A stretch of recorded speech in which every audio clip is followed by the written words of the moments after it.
Incoming transmission. Welcome. This is True Spies, the podcast that takes you deep inside the greatest secret missions of all time. Week by week, you'll hear the true stories behind the operations that have shaped the world we live in. True Spies. You'll meet the people who live life undercover. What do they know? What are their skills? And what would you do in their position? This is True Spies.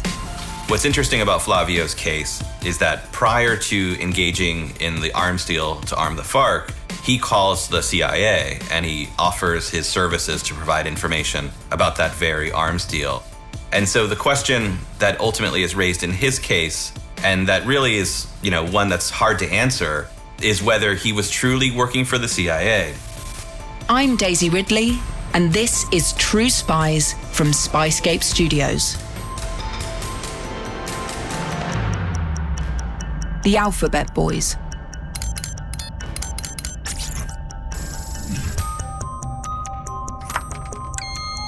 It's 2014, and we're inside a hotel room in Montenegro, a Balkan country that shares a border with Croatia. A group of men are huddled together. They're there to make a deal. An arms deal. Some of the men represent a Colombian guerrilla organization named FARC. Another man, a Romanian named Flaviu, is the arms dealer. He's going to set the rebels up with everything they want. AK-47s, M4 carbines, sniper rifles, ground-to-air missiles, and more. In total, the rebels want $17 million worth of weapons. And here, inside this hotel room, the deal is about to be done. But all is not what it seems. Because none of these men are who they say they are. And that's about to become clear when Juan, the man in charge of the rebels, doesn't sign the deal immediately. And he says, well, wait, I need to call my people back in Colombia just to confirm, to make sure the money can get transferred before I sign this document. And so Juan leaves the hotel room. Things are tense. There's a lot of money on the line. And it goes without saying that this is all very illegal. The supposed arms dealer, Flaviu, is left anxiously waiting for Juan to return, and for this $17 million deal to close. But Juan never does return, because Juan is not really a Colombian rebel. He's a DEA informant. And this happens. Immediately after, the DEA storms in, guns drawn, and arrests Flaviu. Flaviu, handcuffed, kind of makes a motion with his head to one of the DEA agents. And he says, I have to use the bathroom. And so the DEA agent escorts Flaviu into the hotel bathroom, closes the door, and Flaviu kind of head nods him again to come closer. And then an already strange situation takes another bizarre turn, because it turns out that Flaviu isn't who he says he is either. No, he tells the agents that he's undercover too. And that's when he tells the DEA agent, I work for the CIA. I'm collecting information for the CIA. This is all part of a CIA operation. And the DEA agent just, practically laughs at this and says, there's no way that's true. We know who you are. You're an arms dealer. You're busted. That's all there is. Flaviu Georgescu is the full name of the alleged arms dealer. And, taken at face value, his story doesn't sound very believable. In fact, it sounds like a terrible excuse. But if you really dig deep into Flaviu's story, you'll start to wonder whether he might be telling the truth. And you'll also start to wonder, is it possible that Flaviu was never really a serious arms dealer and was set up by law enforcement? That maybe he's not a criminal, but a victim of entrapment? Trevor Aaronson is an investigative journalist, and he'll take us inside the topsy-turvy world of arms dealers and informants. Trevor specializes in telling complicated stories like this, stories that focus on US law enforcement. he hosts a podcast called Alphabet Boys that looks inside the shadowy world of agencies like the FBI, the CIA, and the DEA. For the last 15 or so years, I've covered the FBI, and I'm particularly interested in federal law enforcement's use of sting operations, where a federal agency will use an undercover agent or an informant and pose as some sort of criminal actor, like a terrorist or an organized crime figure, and then create the trappings that allow someone to commit a crime. And a focus of my work is this question of whether through the FBI and other federal law enforcement's sting operations, these federal agencies are creating criminals rather than catching them. Trevor first heard about Flavio's case when he saw a press release about it. He says that he didn't think too deeply about the story, but remembers that the deal was for a large amount of money. But Flaviu was about to come back into his life. And about a year after receiving that press release, I ended up getting a call from Flaviu Georgescu, who was Flaviu's wife at the time. And she found some of my previous work and reached out to me and, basically told me, kind of from her perspective and from Flaviu's, what had happened in the case. Trevor was intrigued and decided to hear Andrea out. And what Andrea tells me is that, look, Flaviu was arrested for brokering this arms deal for the FARC. And he wasn't actually doing that. He was working for the CIA. Initially, Trevor was skeptical. The whole story just seemed so far-fetched. But Andrea had his attention, and he decided to look into it further. Trevor needed to find out who this man really was, and that meant going back to the beginning, to his childhood. Flaviu lived in Romania during the communist era, when Nicolae Ceausescu was the president and dictator of Romania. Ceausescu was Romania's president from 1967 to 1989. And in that period, he led an oppressive regime that was upheld by a network of spies. He had created this secret internal security force called the Securitate. And they had amassed at the time, and it may still be among the largest, but at the time it was the largest human intelligence network ever to exist. That, basically your neighbors were spies, your boss might be a spy, and the whole culture of Romania under Ceausescu was that you didn't want to oppose the government in any way for fear that your neighbor might say something to the Securitate, and then you're whisked off and thrown into this horrible dungeon of a prison. And so Flaviu grew up at this time under this kind of, secret surveillance state. According to Flaviu, because his father was a prominent engineer, the security forces were regular visitors to their childhood home. Flaviu says they even went as far as policing how much alcohol his father drank. Romania wasn't technically part of the Soviet Union, but they were closely aligned with their Eastern Bloc allies.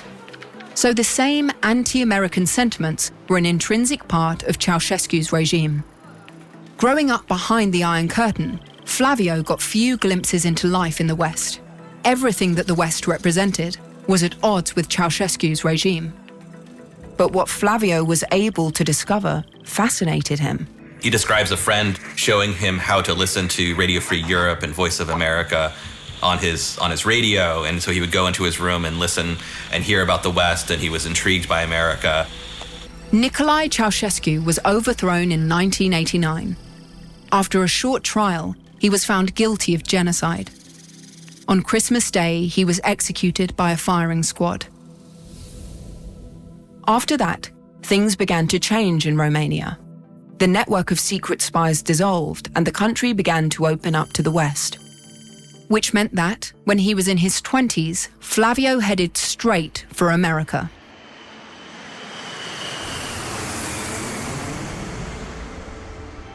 By now, it's the early 2000s. Flaviu's cousin owned a gym in Las Vegas, so he was able to secure a visa. Here he is coming from really drab and dreary Eastern Europe, and here he gets to Las Vegas, this bright, shiny city that only has been built in recent decades. And he describes taking jet skis on the Hoover Dam and, just being amazed at this place. And you kind of seeing it as this kind of carnivalesque atmosphere, in the sense that I think one of the lines he told me is that what I loved about Las Vegas was that everybody was happy in Las Vegas. If you lost money, you were happy. If you won money, you were happy.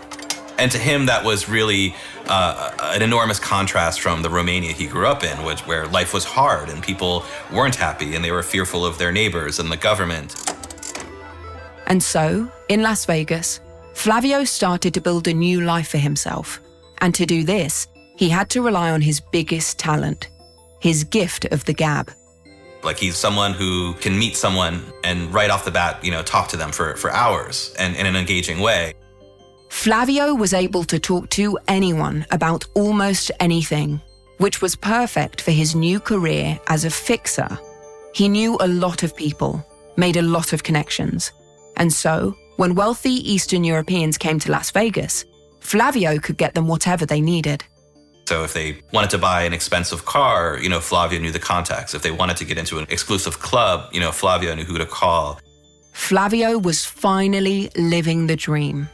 The American dream. It was all such a far cry from the paranoia and dread of living under the oppressive regime of Nicolae Ceausescu. Flaviu was proud of his new country, and he wanted to help to protect it, even if that meant turning on his fellow Romanians.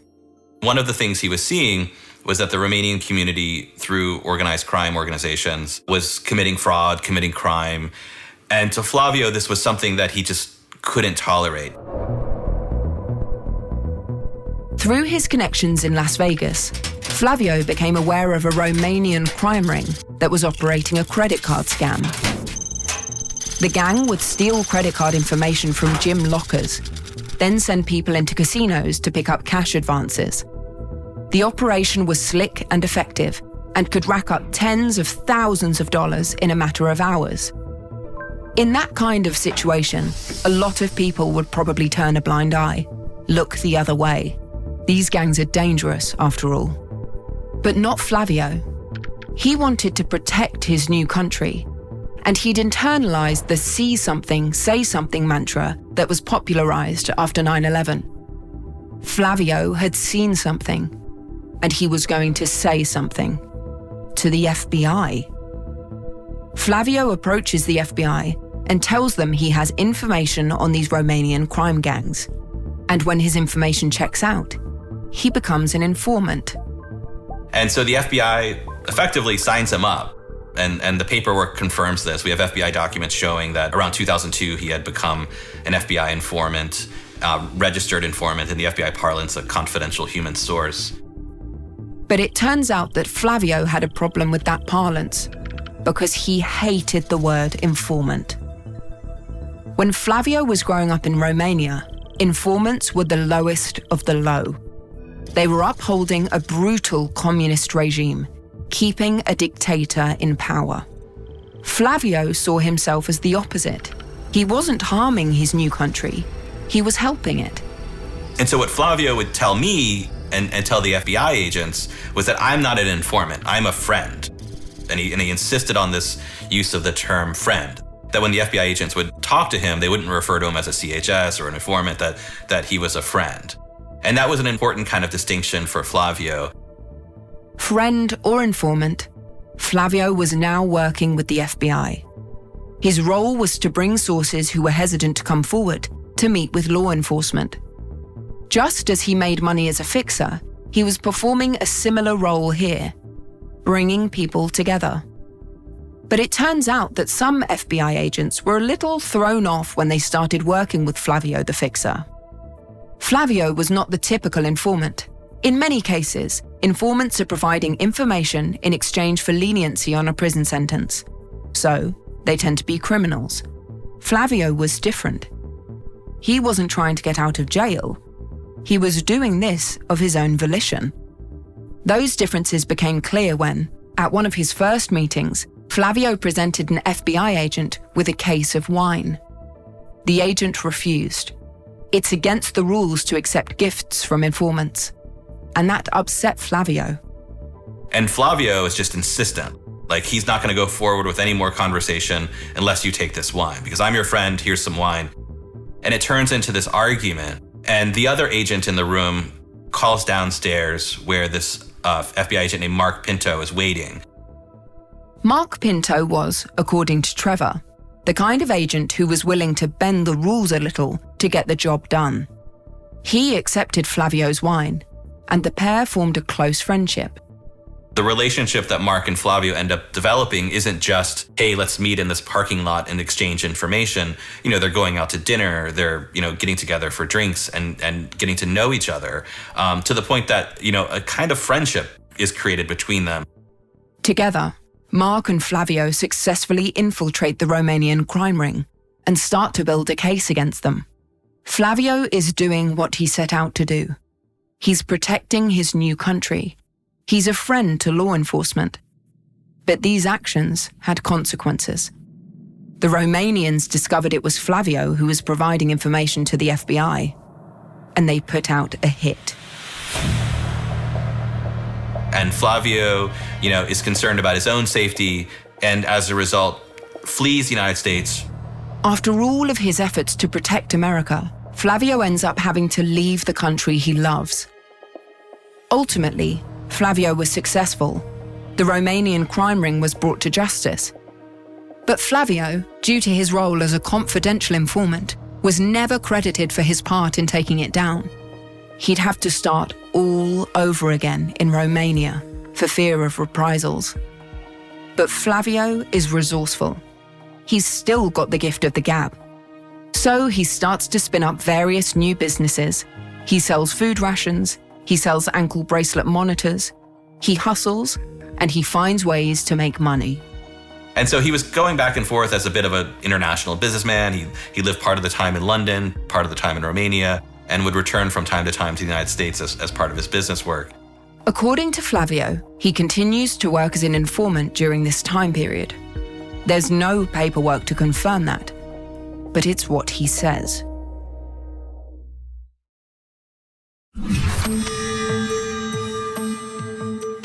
Around the same time Flaviu got started as an informant, someone else was getting their start. But he isn't with the FBI. He's connected to another agency, the DEA, the Drug Enforcement Agency. He's known as Juan, but his real name is Alex Diaz. And, as we saw in the arms deal that opened this story, he's on a collision course with Flaviu Georgescu. So Juan was born in Colombia and came to the U.S. as a young man. And among his first jobs was working in New York at Sky Chef. And Sky Chef is kind of the division of American Airlines that provides catering and food on the airplanes. And so Juan eventually transfers to Miami International Airport, where American Airlines has this enormous hub that's a gateway to Latin America. During his time in Miami, Juan starts to develop a sideline for himself, smuggling drugs through Miami Airport. He's arrested by the DEA and sentenced to 10 years in prison. And after he's done about 2, Juan decides he's had enough. And so he goes to the DEA and says, I need to get out of here and I can offer something. And so what Juan offers is to be an informant for the DEA. After Juan gets himself out of prison, he starts infiltrating smuggling rings, operating out of Miami Airport. He's part of a large sting, codenamed Operation Ramp Rats, that leads to almost 60 arrests and the seizure of heroin, cocaine, and weapons. Juan, like Flaviu, had proven himself a valuable asset. He ends up getting leniency on his prison sentence. He doesn't do the final 8 years of his term and instead becomes a career informant. A career informant. What Trevor means here is that, after working off his sentence, Juan began to take on assignments for money, and it turned out to be very lucrative for him. Juan would later estimate that he'd been paid more than $4 million by the DEA and other law enforcement agencies. It sounds astonishing, doesn't it? The amount of cash someone can make as an informant, especially considering that the DEA of the time wasn't exactly rolling in it. And this is a good place to pause and think about how law enforcement agencies operate. Because, as Trevor explains, the DEA are under immense pressure to seek funding and keep money flowing into their offices. And I don't think we often think of it that way, that, Congress allocates X amount of money every year and divides it up how it sees fit. And so these various agencies are competing for that money, and they're going to Congress and saying, we need money for X, we need money for Y, and they're making a case for why they need more and more money, because that's just the way of government, right? Back in the 80s and 90s, the DEA was flush with cash. The war on drugs was at its peak. But after the September 11th terror attacks, things shifted. The war on terror was now the priority. And so the DEA, which traditionally focused on drugs, needed new ways to get funding. And they said that, basically there's this issue called narco-terrorism. And there are these groups that fund their activity through the sale of drugs, and then they use the proceeds from those drugs to commit terrorism. And we want to travel the world and investigate this. And it worked. And that's how Juan and Flavio's paths collide. Because Juan transitions from infiltrating drug rings to setting up arms dealers. But before we circle back to where we began, to Montenegro, the hotel room, and Flavio's bust, a few things have to happen. First, in around 2012, Juan starts posing as a member of FARC. FARC are a Colombian anti-imperialist group that supports the redistribution of wealth from rich to poor. They were classified as a narco-terrorist group because FARC used the sale of drugs to fund their activities. That's why they were on the DEA's radar. Once he's established his FARC cover, Juan needs to find an arms dealer to set up. That's where Andy Georgescu comes in. Andy is a good friend of Flavio. He's also Romanian, and the pair met when Flavio lived in Las Vegas.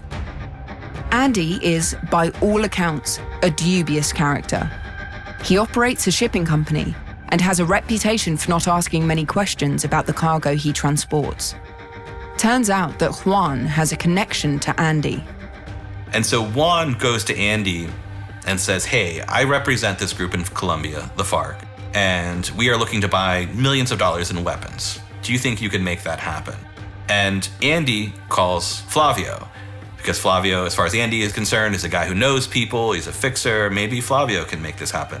So, Andy goes to Flavio the fixer to make this arms deal happen, even though Flavio is usually the kind of guy who sets up luxury cars and jewelry, not rocket launchers. But on that fateful call with Andy, Flavio says he's on board. And this is what happens next. Flavio picks up the phone and he calls the CIA. Flavio goes online, and as absurd as this sounds, he goes to CIA.gov and he finds that there's a phone number that you can call. And so he picks up the phone in Bucharest and calls the CIA in Virginia and says, hey, quite literally, I have some information for you.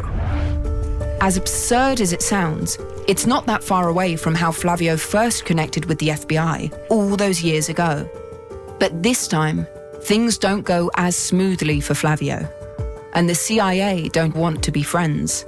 It quite literally is an operator who essentially answers first, and it's a woman who is quite disinterested initially in Flavio. And Flavio says, my name is Flaviu Georgescu, I'm a US citizen, I'm in Romania, and I have some information for you. And he's claiming that, he knows this guy who wants to buy all these weapons and that this could be a national security concern for the US. And do you want more information? And the CIA agent who's on the phone is deeply skeptical of Flavio, almost kind of annoyed by him. And she says, you need to go to the US embassy in Bucharest. That first call ends with Flavio frustrated. It doesn't seem like the operator is taking him seriously. But a short while later, Flavio's phone rings. On the other end of the line, a CIA officer. And this agent is a little more interested in what Flavio is telling. And in this conversation, Flavio basically lays out the entire arms deal that he will later put together. He tells them pretty much everything. He says that his friend Andy put him in touch with this guy named Juan. Juan's with the FARC. Juan wants to buy surface-to-air missiles, AK-47s, all sorts of, very powerful military-grade hardware. And, do you want this information? It seems like something the CIA would be interested in. And he mentions, almost in passing, that I've worked with you guys before. I'm a known person to the US government. From Flavio's perspective, this second call is going much better. He's being taken seriously, and it looks like he's going to be able to again prove himself to be a good friend to law enforcement, just like he was for the FBI. And so the agent asks a number of questions and says, effectively, if what you're telling me is true, this is something that we should look into. And what Flaviu does is point specifically to that line. To Flaviu, English is a second language. Flaviu claims that when he heard, this is something we should look into, that wasn't just like the royal we, this is something the CIA should look into. To him, this included him. This was like something we should look into, something including Flaviu. And so Flaviu takes this as a bit of a mandate and thinks, okay, I need to find more information about this arms deal and provide it back to the CIA. And this is where the story gets ambiguous, because two distinct competing realities emerge. One, where Flaviu is acting in good faith and trying to infiltrate an arms deal and help the CIA. But there's another perspective, one that casts doubt on Flaviu's noble intentions, because there are some in law enforcement who believe that Flaviu only placed this call so that he could have a get-out-of-jail-free card if anything went wrong. According to that version of events, Flaviu isn't an informant. He's a criminal. There's a long time between those calls between Flaviu and the CIA and the bust. 2 full years. In that time, Juan keeps pestering Andy, pushing for this arms deal to happen. And so 2 years pass until finally in 2014, Flaviu is put in touch with Juan. And I think most people in that situation might assume that given the passage of time, the 2 years pass, that Flaviu would call back the CIA and say, hey, remember me? We talked 2 years ago, that arms deal, it's going forward. But Flaviu doesn't do that. He never calls the CIA back, and the CIA never calls him back. The way Flaviu tells it, the long wait didn't matter. He was still on the case. But when it came time to actually make the deal happen, Flaviu had a few obstacles to overcome. Flaviu has a couple of problems, and they're significant if you're a supposed arms dealer. One is that he doesn't have any connections to actual arms factories. He has no one who can provide weapons. And the second one is that he doesn't have what's known as an end-user certificate. An end-user certificate is the paperwork that needs to be completed to transfer weapons. Even in shady circumstances like this, there's still bureaucracy, and there's still admin to be done. Feeling way out of his depth, Flaviu needs to bring in 2 men to help him get this deal done. The first is Cristian Vintila. And Cristian is a government minister in Romania whose job is essentially to liaise between the Romanian government and the NATO alliance based in Brussels. And so Cristian knows weapons. And Flaviu brings Cristian into the deal as a contact who can help them facilitate the contact with arms manufacturers. The next person Flaviu loops in is an Italian politician named Massimo Romagnoli. Massimo was a former member of Italy's parliament and also very well connected. Massimo has a contact in Germany who can effectively provide a fake end-user certificate. It would be an end-user certificate for the nation of Ethiopia, but then, would allow the weapons to be diverted to Colombia under that certificate. And so these are the 2 kind of key people that Flaviu needs to make this deal happen. It's important to clarify here. Everyone involved knew that this was an illegal arms deal and that they were committing a crime. Between Flaviu, Massimo, and Cristian, the group had all the connections they needed to make the deal happen. But they were not a slick criminal organization. Far from it. In fact, it's reported that Flaviu was a particularly flaky arms dealer. He missed meetings, he wasn't communicative, and he didn't really seem to know what he was doing. And so in many ways, this whole arms deal is not in any way kind of a well-oiled machine, is not something that you think of as like, this is really how, international arms brokers work. It's a bit of a clown show at times, but they're like kind of like fake it till you make it, right? When the deal finally starts to progress, the group think they have secured the weapons that Juan, posing as FARC, has asked for. They're in a factory in Albania, But when Flaviu and co travel there to see the goods, it's a complete failure. It turns out it's bare, like it's totally empty. The only weapons they have are rifles that aren't even the type that the Colombians want. And so Flaviu, Christian, and Massimo had essentially told the Colombians they'd be back in touch within 2 weeks and have all the weapons ready to go. And here they are in this factory in Albania with no weapons to buy. Flaviu and the group feared that the deal was over and that they'd have to deal with a disappointed Colombian terrorist organization. However, their luck seemed to change when Massimo got a lead on a new source of weapons. Massimo gets this tip that this factory in Bulgaria has the weapons that they can buy. It's run by an oligarch named Peter Manchukov. And so they, on a whim, kind of desperate, drive 8 hours from the Albanian capital to the Bulgarian capital, Sofia, to meet with this Peter Manchukov guy. With the sale of the weapons agreed, Flaviu has succeeded. Succeeded no matter what his intentions are. Either he's cracked the case and set up a terrorist group for the CIA to bust, or he's a criminal who stands to make a lot of money from a successful arms deal. And Flaviu is holding this contract that he has from the Bulgarian manufacturer. And in Flaviu's telling, he feels like he's at the end of the line, like he's figured out the entire supply network that he promised to deliver back to the CIA. If he can get Juan to sign this contract, he can go back to the CIA and kind of present gift-wrapped the entire conspiracy. And so in Flaviu's mind, in Flaviu's telling, he's waiting for Juan to sign this, and that's the end of the deal. Everything's good. He'll be able to go back to the CIA.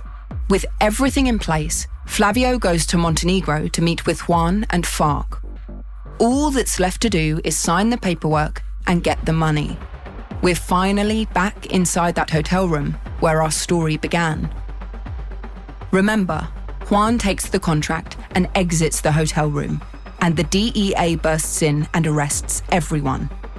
Which is when Flaviu tells the agent who arrested him, I work for the CIA. I'm collecting information for the CIA. This is all part of a CIA operation.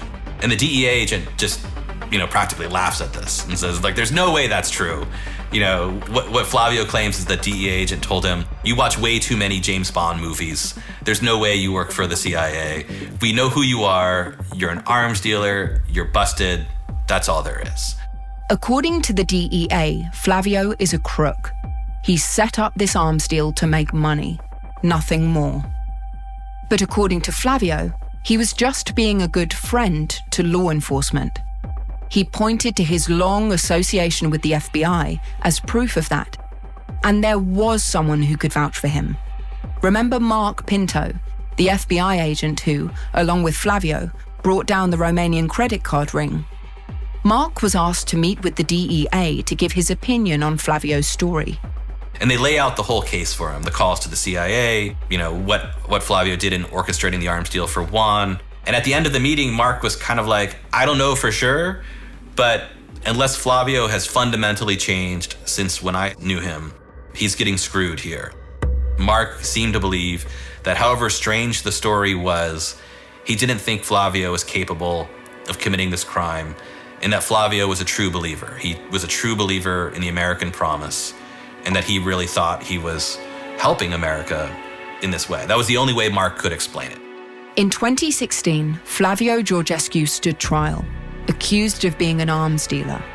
And while his case was complicated and convoluted and full of different characters and law enforcement agencies and terrorist organizations, it all hinged on a very simple question. Who do you believe? Do you believe that Flaviu made these calls to the CIA as an insurance policy? Or do you believe that Flaviu earnestly thought he was working for the CIA in some capacity? In his favor, Flaviu had the recordings of his calls with the CIA, the calls where he made contact with an operator and an officer and told them about the deal, all of which were released and entered into evidence. When that happened, it seemed that Flaviu might have a shot at beating the case.